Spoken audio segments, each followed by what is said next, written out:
all right, we're going to figure this out today. We teach entry-level accelerated courses in electrical, plumbing, and HVAC. In the Navy, I was an ET, so an electronics technician. We exist to empower people with employable skills. Actually get my hands in there and actually start to learn up front. The majority of our veteran students really value the transparency and integrity that NTI puts forward. You see it in their eyes and it clicks and they get it.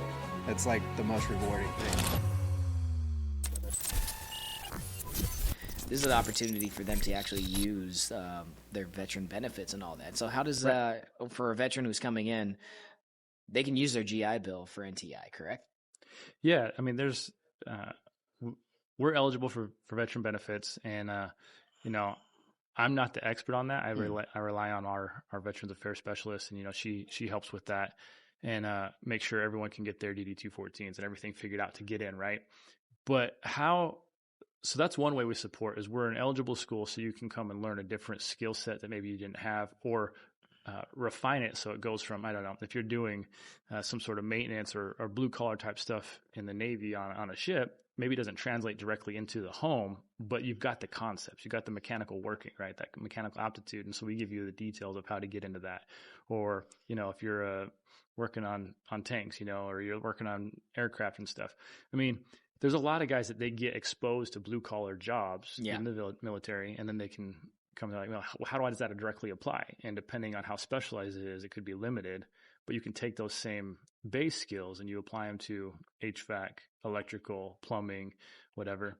And so they can get in for that. But something I've noticed about our veteran students is, one, we talked about integrity a little bit earlier. The majority of our veteran students really value the transparency and integrity that NTI puts forward. We try to be very clear on this is what you're going to get. This is what you can expect coming out of it. For starting wages, we don't sugarcoat it. I mean, we'll tell them you can get to, here, but you're going to start here. We don't try and blindside anybody. And we tell them we're going to be in the lab a lot. And we are in the lab a lot. I know a lot of our veteran students have come to me and they've been like, man, we love how much we're in the lab. We'd rather be on the tools doing it than just hearing about it. And so it's cool to see those two attributes. And then one of the things I notice about a lot of veterans, is that there's this work ethic and drive to just get shit done. Right. Yeah. And so that when they come into the trades, they start to see what they can do. And then they get excited, not just for the skill set, but for where they're going to go afterward. They're like, I'll ask them as they get close to graduation, what's next? Like, man, 4 years, get my journeyman, and now I want to start a business. And it's like, it shifted from like, I don't know, I'm just using my GI Bill to like, you now have a vision, right? Because they've got that mentality already, but now they got a skill set that starts that roadmap. So it's pretty cool. I like that. Yeah, because I'll say one thing. Military doesn't give you vision. It gives you a lot of skill sets. It's like, this is how you're going to be able to do this. And so it's nice to hear that you're helping them try to find something for themselves. Me and Brenton, we're very big on entrepreneurship. And that's like one of the things. And the cool thing about trades is like, once you have the skill set and everything else, you can take charge of it and actually go forth with it and have that personal freedom. And that's one of the hardest things to get. So, all right, Kodi. So can you tell me about NTI? Like, what's the school process? How long are the classrooms? How long is the curriculum? Yeah. So NTI, we are a post-secondary trade school. NTI stands for National Technical Institute. We teach entry-level accelerated courses in electrical, plumbing, and HVAC. We're currently working on getting a couple other programs approved. There are multiple campuses. We have a campus here in Vegas. We have a campus in Phoenix. We have 2 campuses in Houston, and there is more coming in the future. So nice. Are they all pretty much the same, or does like you have to send some people to certain schools for certain specialties? Because I know some schools do that. Right. No, we all have the same core programs, and then depending on the process for getting new programs approved in the states, because each state has their own post-secondary, some of them have programs sooner than others. Like right now in Phoenix, we have commercial refrigeration, which will end up getting here in Nevada. It's just been a little bit longer process to get that approved here. Commercial refrigerated in Phoenix, Arizona. That makes sense. Yeah. That makes sense right there. Yeah. All right. That's awesome. So what is the mission of NTI for Las Vegas specific? Oh, man. Well, we exist to empower people with employable skills to get stable careers, right? And we believe that if we can do that for an individual, we're actually doing it for their family, which, you know, can have generational impact depending on where someone's coming from. Okay. Gotcha. And how are you guys kind of advertising that? We don't really advertise that as our mission outright. You know, that's what we do internally. That's how kind of we view what we're doing and how we're doing it. I mean, we're a trade school. We're going to give you employable skills. Gotcha. It's entry level. It's accelerated. All our programs are 4 months or less. So when we say accelerated, I mean, it's like accelerated. Real fast. Get them right into work. Yeah. A lot of trade programs at other schools are anywhere from 9 months to 2 years. You know, we're not producing journeymen. You know, a lot of people think, oh, you go to school, you become a journeyman. We're actually what you consider kind of a pre-apprentice approach. We give you the foundational skills. So I could take someone with no experience at all. They've never seen a screwdriver, maybe not seen, but they've never held a screwdriver. And by the end of it, they're going to have the entry-level skills to get into an industry. And then they'll still have to go through their 4 years of experience to get to that journeyman level. But it takes someone, it gives them the ability to get in and be successful. Get their foot in the door. Yeah. So they can start building that IKEA furniture right away. Yeah, absolutely. Gotcha. Absolutely. That's you know, wonderful. and it's cool because like we really talk about and emphasize the contractors or the employers being how we build our curriculum. You'd asked about the curriculum. Yeah. And so we have, you know, program advisory committees that we meet with in all the locations that we have campuses. And we ask them, hey, what is it that you want these guys graduating with? What's the most important stuff for someone who's getting into the industry to have to be successful right away? And that's how we build our curriculum. You know, there's a lot of places where they'll build their curriculum from a textbook out, and we build it from the employers in. We still have a textbook as a resource, you know, we still have the lessons and the labs and stuff, but we take the employer's feedback because who's going to hire their graduates? Not the textbook, the employer, right? And so we want their information. Oh, that makes a lot of sense. And that's what makes this school unique compared to other trade schools, correct? It's like, because it's accelerated. It gets you ready to get your foot in the door. You're giving them what they need. So when they get in, the employer is getting what they want right away. Right. And I mean, it allows them really a bigger opportunity, you know, a bigger basket to jump into. Because if you think about plumbing, electrical, or HVAC, those industries are very broad, right? I mean, heating, ventilation, and air conditioning it can be massive. You can be talking about industrial. You can talk about commercial refrigeration. You can talk about residential. You can talk about service and new construction. Same thing, plumbing, electrical, all of that. But we're giving them the base level. So no matter where they end up going, they can start to fine tune into where they're going. Yeah. That's good. I know from a veteran myself, I remember I can't stand a textbook. I don't like death by PowerPoint. You can teach me for like a whole day in the classroom. I'm not going to learn a thing. I have to be out, actually get in my hands in there and actually start to learn up front. And when I was a radio operator with the infantry, and I remember I went to comm school in 29 Palms.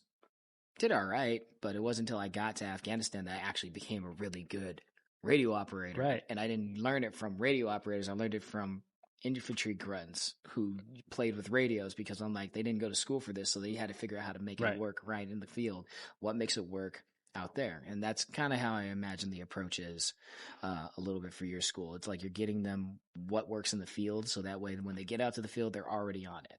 Yeah. I mean, we try our best to do that. And I mean, the way you learn is actually how most people learn. Yeah. Kinesis. Yeah.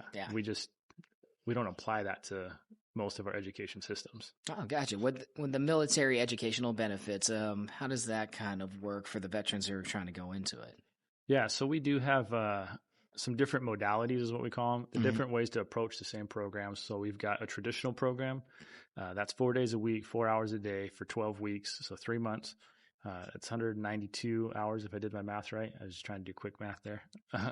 And that would be what the veterans benefits get approved for. Nice. We do have a hybrid course where they'll watch what would be in the classroom on online videos, and then they come in once a week for a 4-hour lab session. That ends up being 16 weeks, so it's a little bit longer.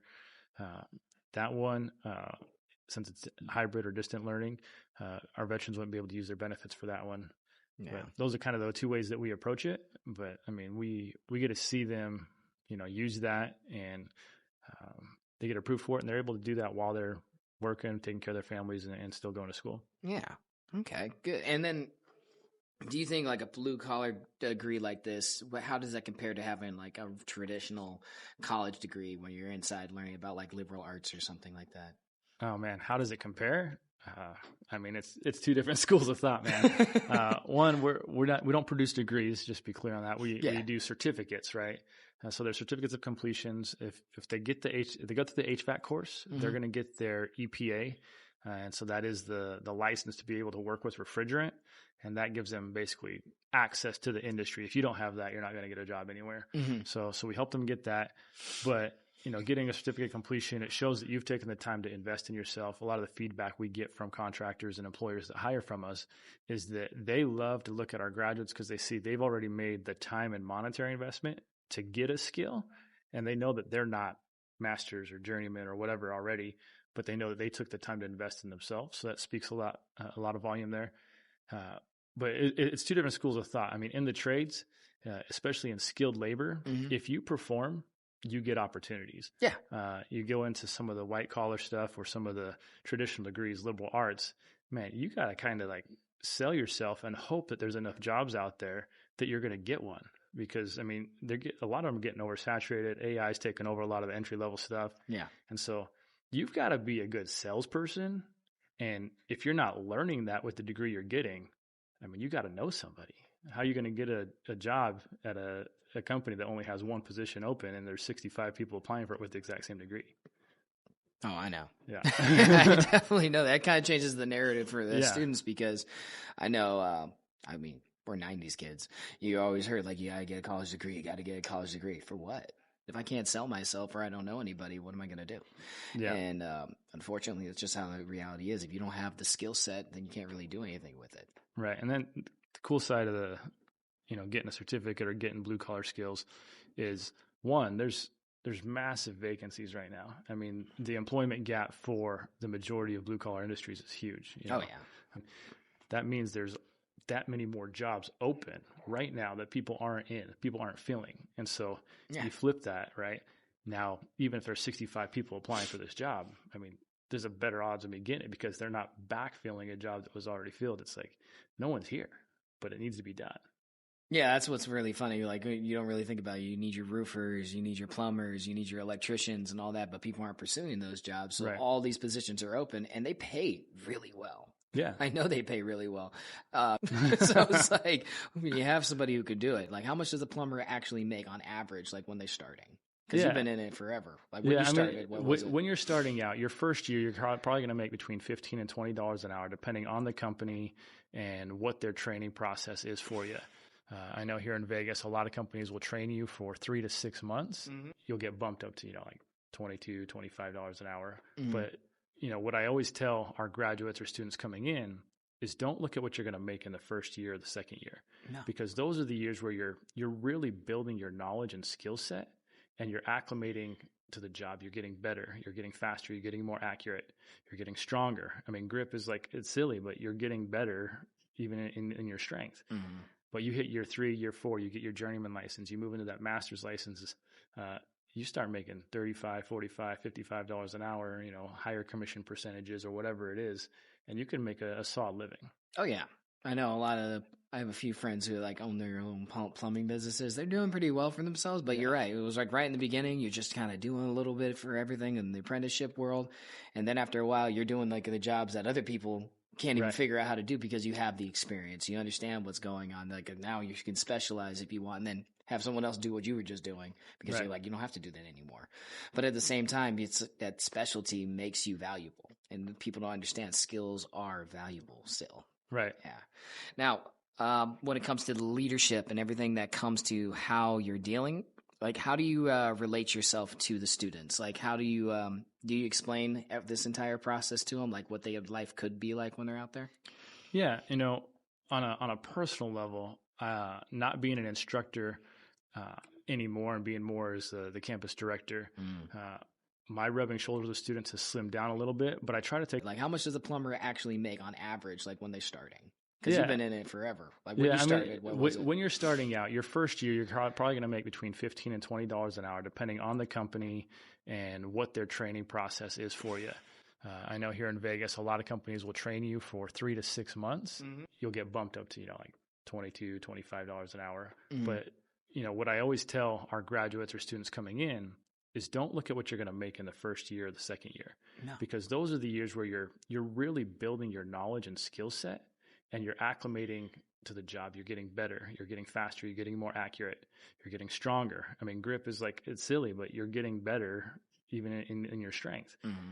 But you hit year 3, year 4, you get your journeyman license, you move into that master's license, you start making $35, $45, $55 an hour, higher commission percentages or whatever it is, and you can make a solid living.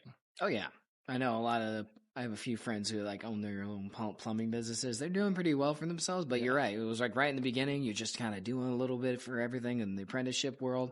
And then after a while, you're doing like the jobs that other people can't even figure out how to do because you have the experience. You understand what's going on. Like now you can specialize if you want, and then have someone else do what you were just doing because you're like, you don't have to do that anymore. But at the same time, it's that specialty makes you valuable, and people don't understand skills are valuable still. Right. Yeah. Now, when it comes to the leadership and everything that comes to how you're dealing, like how do you relate yourself to the students? Like how do you explain this entire process to them, like what their life could be like when they're out there? Yeah. On a personal level, not being an instructor anymore and being more as the campus director, my rubbing shoulders with students has slimmed down a little bit, but I try to take the moments. I try and walk through the labs, and I try and, shake hands, ask them how class is going. And the students that open the door for those communications, I tell them, about the trades, hey, this is what to expect. Hey, you're doing good. Don't give up. I tell them honestly what to expect that first year. Your first year is going to be the hardest year because the least amount that you're ever going to know. If you're not, I'll figure it out. But we do deliberately in some of the labs, like in HVAC, we'll bug the systems, right? Mm-hmm. And so we'll deliberately install parts that are bad and see if they can diagnose it. At different ports in the curriculum, they always relate to what we're walking through in the curriculum. Yeah, because anything can happen in the field. Yeah, and so they've got to be able to identify the issue. In plumbing, we make them have to do kind of an inventory list of what parts they're going to need before they go out and do the part, before they do the work. In electrical, they got to be able to identify the wires, and we'll have them. We'll basically set something up to where it looks like they're working on a house that has old wiring, because if they end up doing remodels or service or something, the way the wiring was done before versus how it's done now is a little bit different. And so being able to identify the wires and then work backwards through it. And so we don't set everything up straightforward for them. Like we walk them through it, and then we'll have them go out and try it, and then we'll walk them through the corrections and stuff. And we teach our instructors to circulate, coach, and encourage, right?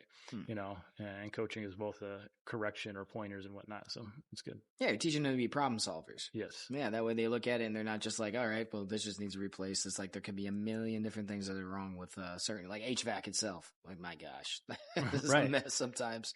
So teaching them how to assess, go through, actually understand the issue, and then replace it and make it work again.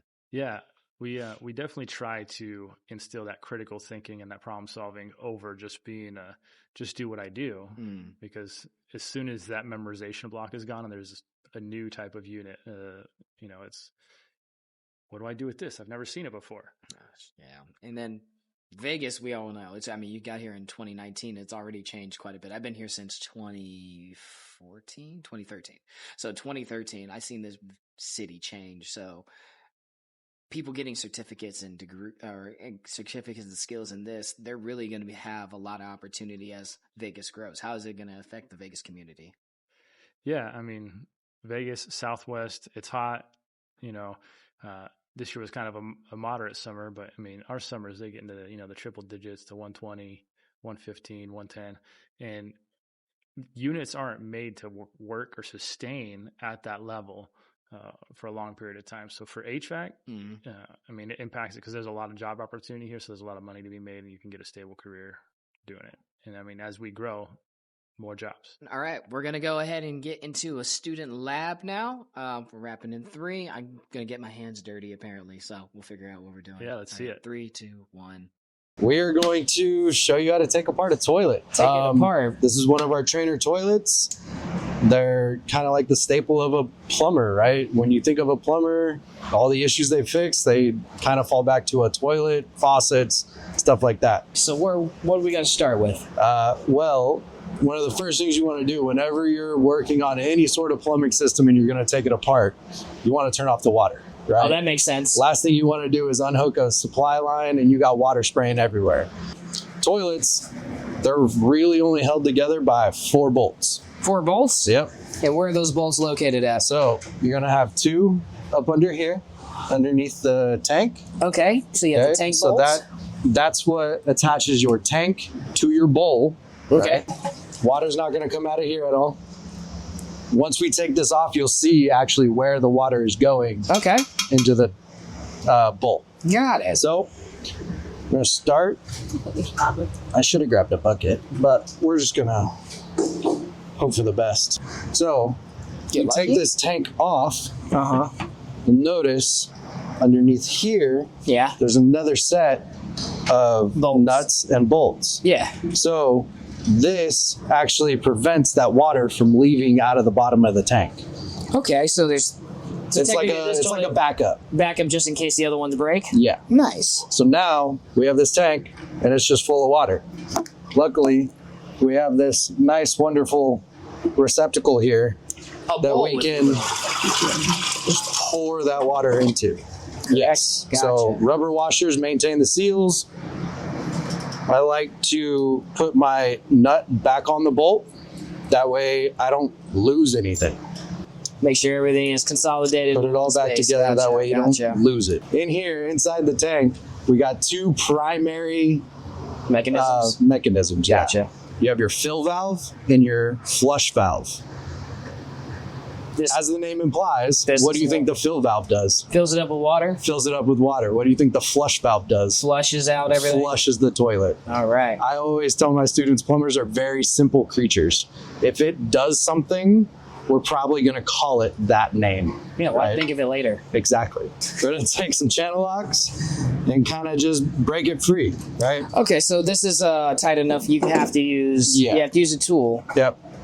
Okay. Typically, it doesn't need to be that tight. You can go ahead and I can see, but like after a while, since it's plastic, it like wears out, huh? Yeah. Okay. Typically, I tell my students not to use pliers on this just because it is made of plastic and the pliers are made of metal. You put a little bit too much force on it, it's going to mess it up. Yeah, I can already tell because I can barely do it with this. So we'll take these pliers. If you are using the pliers with it, how long do you think this thing would last? Forever. Forever? So typically the normal homeowner is not going to be just taking apart their toilet for the fun of it. That's true. Right? But because we have close to 100 students coming through here every day, taking these things apart, they tend to wear out a little quicker. Yeah. Because these students are still learning, they're still getting an education. Hey, I mean, if it came out perfect every time, they wouldn't be able to learn how to do the problem solving we were talking about in the field. So we look at this as, learning opportunities for them. This is what's called your diaphragm. Okay, this is what actually shuts off and turns on the water. So when this arm is down, it's going to be on. I'm finding out what's wrong with my toilet in my kid's room. Probably. I just learned the issue. There is another means of adjusting the water level in the tank, and that is going to be this right here, which is your height adjustment rod. So this thing I just took off. Just a protector? Nope, it's actually a gasket. It's got a funny name. It's called a spud gasket, like a potato. Yeah, I was going to say like a potato. Yeah, it's a potato gasket. The main thing that goes wrong with your flush valve is this is typically made out of a rubber, right? Like a silicone rubber. Yeah, I have one that's rubber at my house. It's probably red. Yeah. So the ones that are made out of rubber, they get eaten up by all the chlorine in our water. Yeah. Chlorine and rubber do not mix. It just disintegrates, yeah. Yep. And so if you got that green, like calcified look on your flapper, it's probably time to change it out. They're super easy to change. Yeah. You grab these 2 tabs and you just pop it off. But the thing is, you have to know because there's so many parts in there. That's what we like to tell our students too, right? Is when you're asking these people for money, don't feel bad, right? Because you invested X amount of dollars into your education. Yeah. You invested that time into your education. Mm-hmm. Think of that as you asking them for your knowledge. Yeah. Now, what's the price on your knowledge? That's up to you. Yeah, that's the whole thing of entrepreneurship. You're paying not for what I'm doing, but what I learned so I can do this for you in a way you can't. Yeah. You know, and that's educating the students to understand how they can capitalize on what they know. Mm-hmm. It allows them to be free, and it allows the customer to get the best quality work possible. Yep.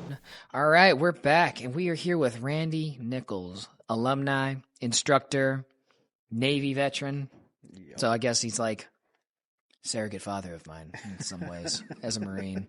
So you served in the Navy, and now you're instructing people in plumbing. How'd that transition go? What were you doing in the Navy?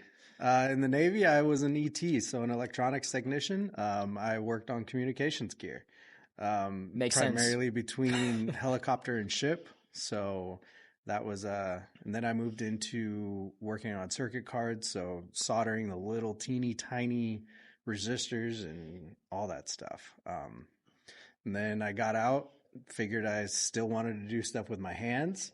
So plumbing was the one that kind of spoke to me the most. I got a job at a hospital and they didn't have a plumber. So I kind of just fell into that, ended up liking it, came and took a class, and now I teach plumbing. You took the class here at NTI? Yeah, yes. All right. How did that translate? You're in a hospital. They're like, what? Like the sink was blowing up, and you're like, you know what? I feel like I can fix this. Yeah, pretty much. I primarily self-taught my skill set, and it was difficult at first, but just set your mind to it. My bosses at the time told me to go get a certification, so I looked up schools, found NTI, found out that they accepted the GI Bill, which was awesome, and ended up going back. And then Kodi kept bugging me for like 6 months straight to come teach, and I just had generally a bad day one day with my current bosses, and Kodi called me that day. I was like, hey man, you want to come teach? I was like, sure, let's give it a shot. So I ended up here on, I don't want to say bad terms, but it was like a bad situation that got turned around into a good thing. Okay. Yeah. Gosh, how did I end up teaching? I don't even remember how I ended. I remember how I ended up. When I ended up teaching, I went through a counterterrorism school, right? Okay. And I used my GI Bill. So yes, you're right. And then all the instructors were leaving because they were going to contracting work, and then it was just one instructor with like 40 students. I was like, well, I'm certified to teach. You need help? And then that just snowballed into a whole bunch of other stuff. So teaching actually is a wonderful experience.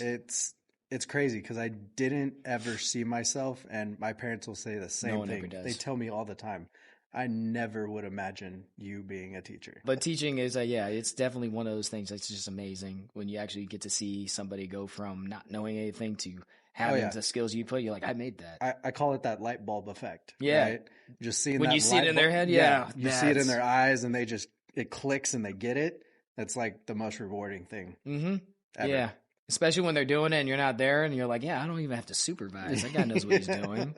Absolutely, right? It's a good feeling. It actually is a really good feeling to be an instructor. Yeah. How was that transition from leaving the military to coming into school? Was it like almost instantaneously? You said it was like you were working somewhere else. Yeah. So I got out of the military in 2015, and I worked at the hospital for about 7 years. Mm-hmm. Came to NTI 6 years into it, and so it was a gradual transition. It wasn't abrupt or anything like that, but it really helped me out. So how was your teaching style? Did you go in there like, you guys don't even know what it's like dealing with? I've had to adapt my teaching style, right? Because being in the military, it is all just very upfront, blunt, honest, like I say you do type stuff. Bottom lip filled with dip. Gotcha. Exactly. And out here, you have to take a little more of a gentle approach. So how long have you been overall instructing? 2.5 years now. 2.5 years? Yeah. And probably during that 2.5 years, you probably changed your style and learned a lot about yourself in that trucking. Like, what are the biggest lessons that you've learned for yourself? Professionalism. Professionalism? Yeah, You've learned how to be more professional? Yes. Yeah. Way more professional. Navy. We already know. Are you have any like stories specifically that stand out in your head when it comes to instructing? Like a favorite story that you're like, I can't believe that happened, or like you're really proud of it, or it just makes you laugh sometimes. Like you're driving, like I hope that doesn't happen again. I have a lot of success stories. I've currently, for the past year, actually, been teaching out at the Southern Desert Correctional Center, which is a prison. And, you know, those guys out there, they're looking for a good way to change their life, which is, that in itself is a huge success story. But actually seeing these guys go through our course, get out and land jobs, that is just awesome, right? Because we're helping them transition their life from their previous life of crime or whatever it was to being productive members of society. So that is awesome. I get that. Yeah. And not saying like our military career is related to being like that, but you do get that feeling where you feel like you don't have purpose at all anymore. Like I did all this stuff back in the day and I don't even know what to do with any of it. Yeah. Right. And as an instructor, giving someone those tools to like literally survive, honestly, to have purpose again. It's a really good feeling. As an instructor, it feels good to give people those keys to the power. Yeah. So NTI, like why should someone come here instead of other trade schools? Like in your opinion, like so, what was the benefit from it? I had a buddy that went to a different school. He was prior military too. It took him probably 4 or 5 months to get, you know, all of his GI Bill stuff in order and actually start classes. When I came to NTI, the turnaround was like 2 weeks. Like I signed up, had my GI benefits all set up and ready to go, and I was sitting in class within 2 weeks. That's awesome. So veterans that want to come, it's quick, it's seamless. We have staff and people here that will work with you to get all of that information so that you can, you know, receive those benefits and come get a good education in the trades. No, that's good. And because I can tell you right now, when you have like a long period of time, you can talk yourself out of it. You're like, or some opportunity comes up and you're like, I'm going to do that instead. But when you have it like boom, boom, you're in it, you're able to do it. And like, and I mean, the quicker you can get to making money, money makes the world go around, man. Like, if you don't have money, you can't do anything. So being able to come to school, get that education in the short time frames that we do offer it. Yeah. It makes everything better. It does. Right? It really does. What was your favorite thing about being a student here? The instructors. The instructors? They've obviously had a lasting impression on me. Kodi was my instructor when I came to NTI. And, you know, just the relationship we built while I was a student led to me now working for NTI, and I've grown professionally exponentially over the past 2.5 years. It's crazy. I never would have saw myself in this position. I get it. How does it affected your family life? You have it's awesome. Yeah. I mean, I have a wife and a 2-year-old baby. We just bought another house, and another house. Yeah. Guy has multiple real estate opportunities, guys. He does the plumbing himself. That's how he saved money, right? That's the other good thing about a trade, right? You can do the work yourself. Yeah. You don't have to pay somebody to come to your house and do it. Kodi, integrity. There we go. But how does that, it helps you be a better father when you're an instructor, right? If you feel like, well, they're 2 right now, right? But you're not giving her like, here, hold this wrench yet. Not yet. Not yet? She'll get there eventually. What would you say to somebody who has like a family? How did it positively affect everything for your home life? So working at NTI or being a student? A little bit of both. I mean, if you think about it, because I know for me, I was going from, because I struggle heavily with PTSD and a lot of trauma from my deployment. I was in a very intense deployment, I would say, right? And translating that from leaving the military and then moving to a whole different city that I've never been to before to just go into regular work and not translating how to deal with people and all that, it caused a lot of strain on my relationships, not just with my wife, but also with my kids and all that. And then walking through that transition and trying to figure out, not being able to keep a job and not understanding why my purpose is gone and all that, going into a school, the counterterrorism school I had actually ignited my will to keep going and my will to life again, if that makes sense, you know? And it benefited in a lot of ways over a period of time as long as I was involved with it. And then becoming an instructor, dealing with different personality types and dealing with different kinds of people in different realms, because not everyone was a veteran that went there. Understanding how to mentor them and teach them helped me a lot when it came to dealing with my home life in different ways. In some ways, I have my own personal issues, but like I understood how being an instructor and being into a different field helped me change who I needed to be a better person in my home life. Yeah. So being an instructor, it teaches you to slow down and really pay attention to what your spouse is trying to say, or, it will again have you slow down so that you can explain things in a way that they can understand a little better, right? Because not all the time, you ask your wife or your husband or whatever to go get you something, they don't know what you're talking about. Right. So now being an instructor, my wife is actually learning a lot more stuff so that she can be, doing more things around the house as well. Not that she likes doing it, but she has the ability and the capability to do it because she knows what certain tools are. She knows how things go together. And, so that part of it has been really cool. Again, my daughter's only 2. I haven't really had the opportunity to show her anything hands-on yet, but I want her to be the same way, right? I don't want her to have to rely on, on somebody else to do things for her. Yeah. Right.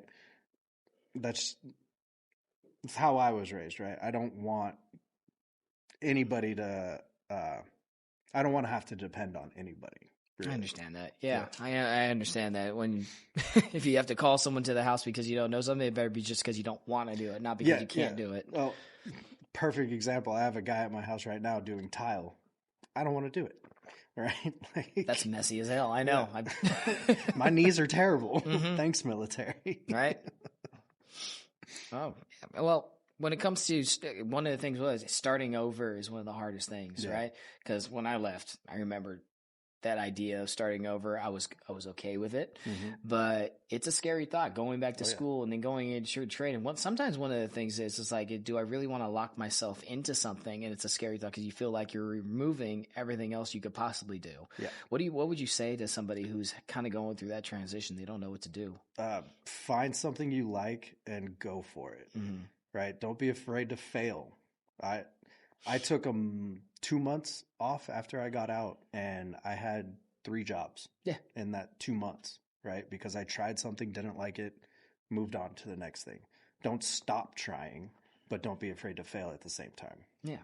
I actually don't think there is such a thing as failure if you really think about it. It's just a learning lesson because you're going, I went to culinary school too, right? Let me tell you something. I don't like working in restaurants whatsoever, but I can cook all day. Yeah. That makes me a lot more popular when I go to someone else's house. Like, you need help?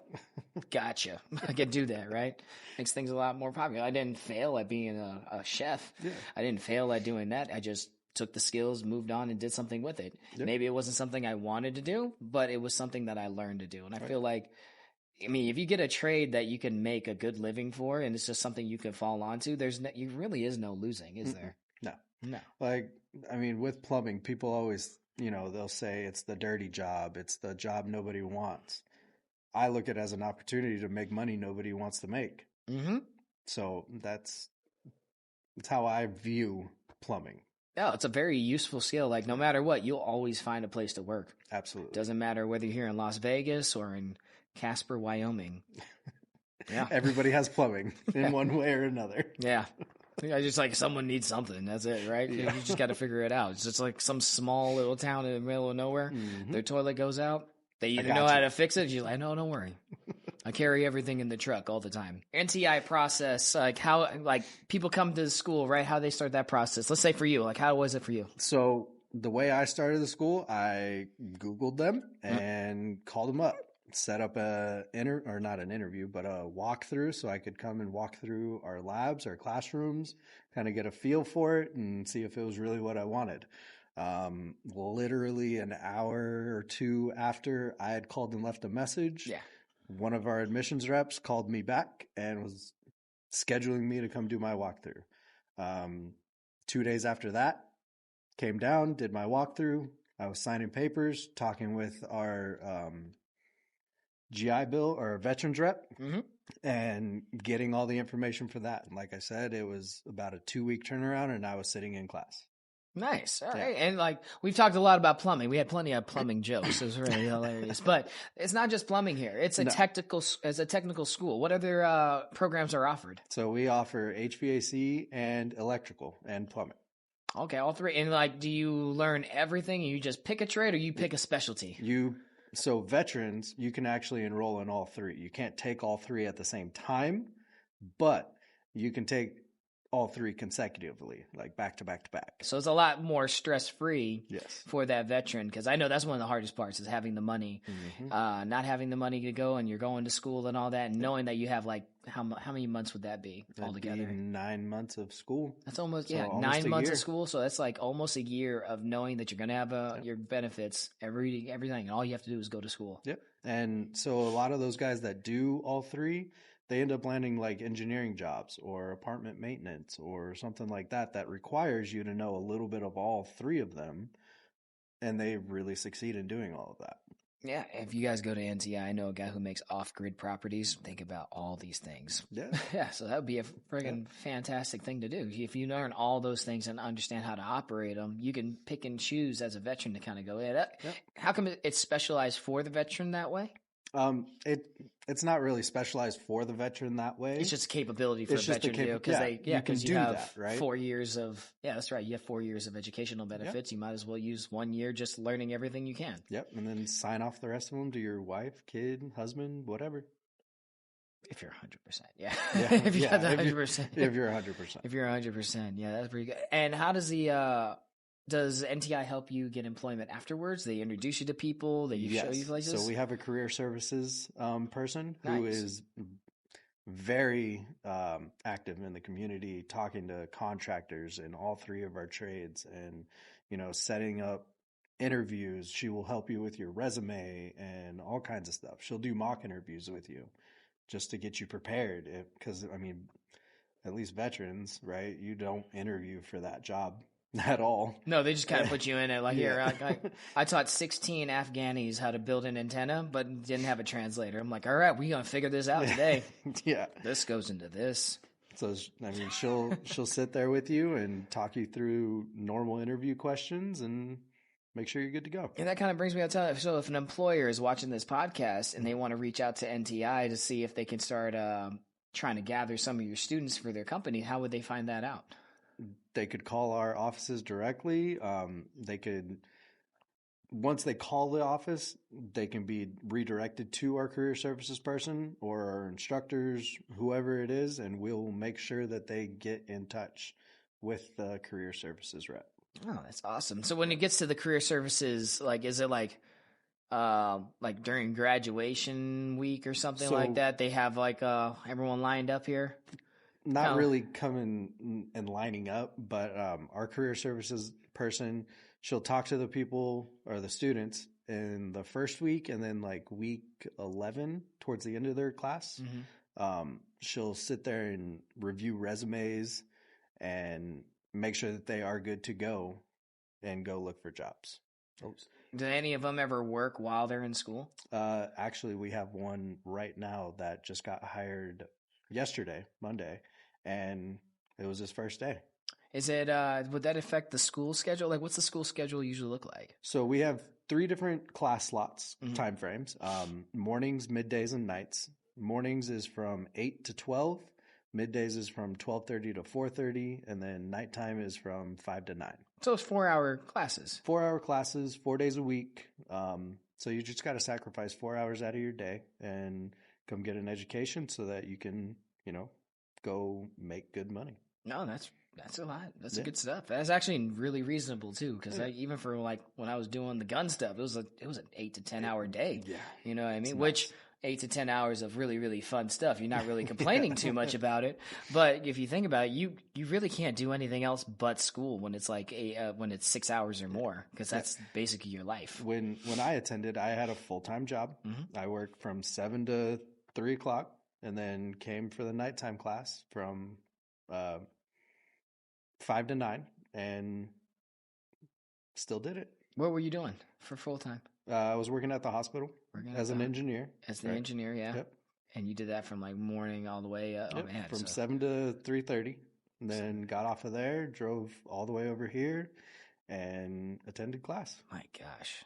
Now that is work ethic right there. It takes a little bit of, sacrifice. But again, it's only 3 or 4 months. 3 or 4 months of really just putting your head to the grind and just making sure it comes through. Because after that, the benefits is just going to come through. Almost instantaneously. Yeah, because then you're free. Yeah. Yeah.